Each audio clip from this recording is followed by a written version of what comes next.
We'd like to demonstrate how to install and fold the French door curtain, the Dani Designs Co French door curtain.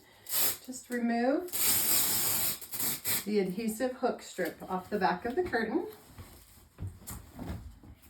Pull the plastic off of it and then center it over the glass on your door like that. Press it down so that there are no bubbles. Then you can just attach the curtain.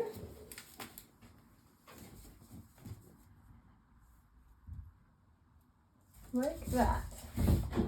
We also have two small tabs on the bottom corners that you can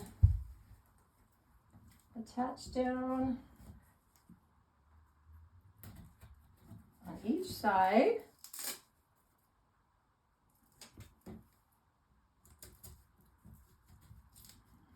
To hold the curtain close to the door. To fold the curtain, I do it till it's about 2/3 of the way so that it's right here under this horizontal strap. Fold, fold, and then attach underneath like this. Or put it down, super easy. To do the flip through, you actually just fold it in the back like that, so the two pieces are together that way. Then slip it through the horizontal strap there and straighten. There you go, that's our Dani Designs Co French door curtain.